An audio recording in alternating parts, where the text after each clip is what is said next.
Hello, Kansas and Western fans. It's time for today's poll results and work plan video following this weekend's vote. And as you can see here at the bottom, the Holcomb Power Plant did double the effort of the other options. So I guess you guys want me to continue to work on that scene, and that's just fine with me. We will do just that. And we're going to go take a look at the train room and see what it is I'm going to be focusing on for the next couple of weeks.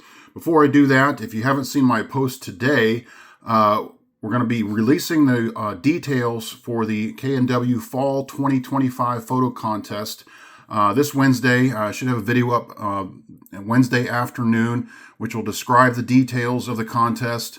The last contest we had, which I'm going to retroactively call the Summer 2025 photo contest, I think was very successful. We had a lot of entries, a lot of great entries, and I think we're going to do even better this time. So stay tuned for that and see what it is that we're going to be focusing on for this photo.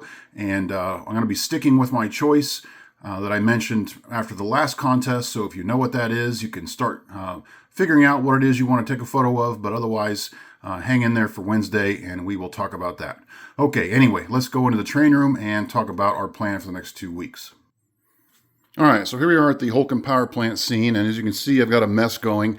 I saw the vote the way I was progressing early and kind of wanted to continue working on what I was doing anyway, so I just kind of kept working.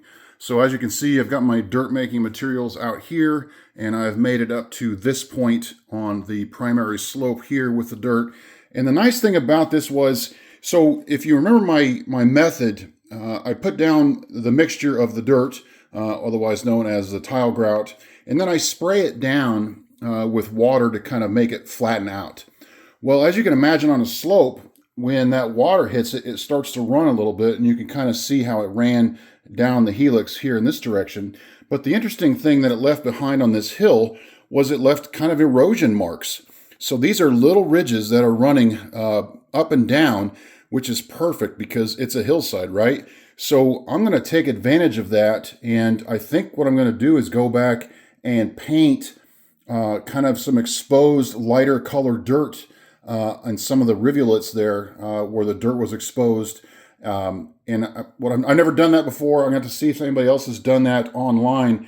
But I'm going to experiment with that to give a little bit more flavor, a little more character to this little hillside here. There's not going to be any exposed rock or anything. It's just going to be some erosion where the grass just doesn't ever take hold, because when it rains, it runs down this hillside and kind of collects down in this area here. So I'm going to give that a try and just call this a happy accident to see what that looks like. So hopefully I'll have an example for you on that by Friday. I'm also going to work on getting some of my first grass down, and as you can see here, I have a lot of pretty decent selection of static grass from 2 millimeter up to 7 millimeter, and I have several different colors available that I do plan to blend all together because prairie grass, which is typical for this area, has a lot of different height to it, and some greens, browns, and some sandy/tan colors. So I'm going to see what I can get done for both getting all the dirt done on this hillside and getting some grass down. So I'm super excited about that.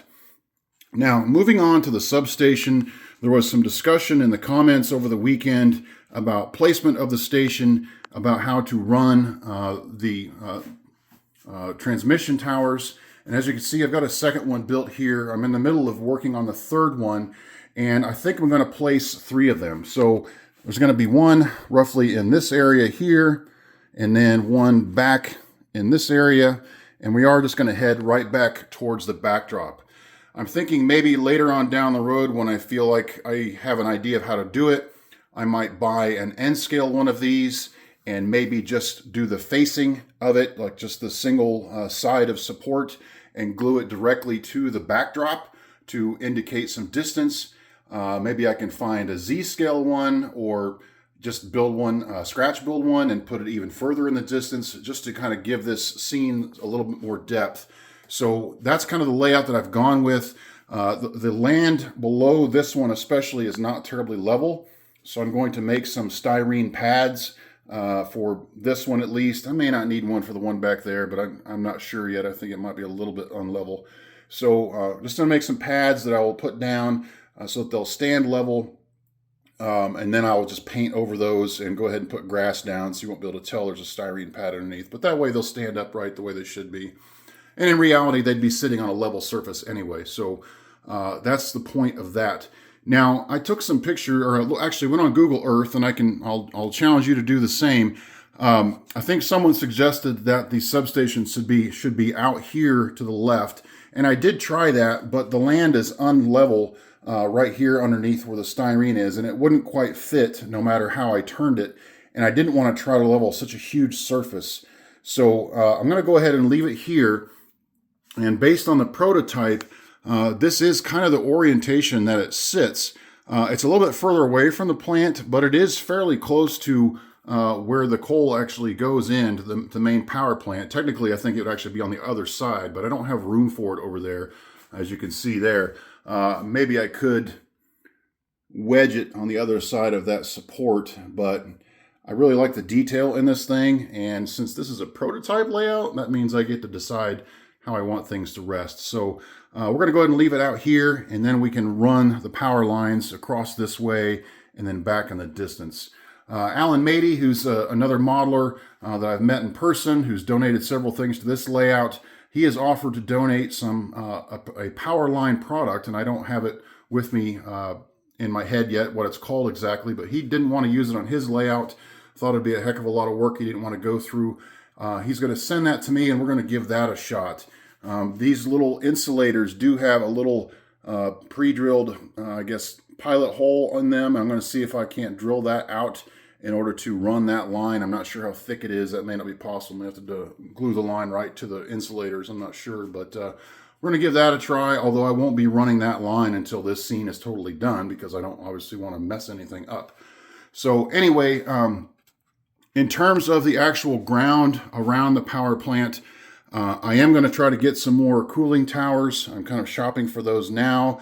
If anybody has a set of the old Walthers cooling towers, I would definitely buy those from you. I think they look a little bit better than these 3D printed ones, a little bit larger, a little bit more detail. If I can't find anything else, I'll probably just get some more of these because that's about the best option I've been able to find. So I am going to add some more cooling towers, and I'm going to pour over the prototype again on Google Earth and see if there's anything else I want to add here before I start adding ground cover.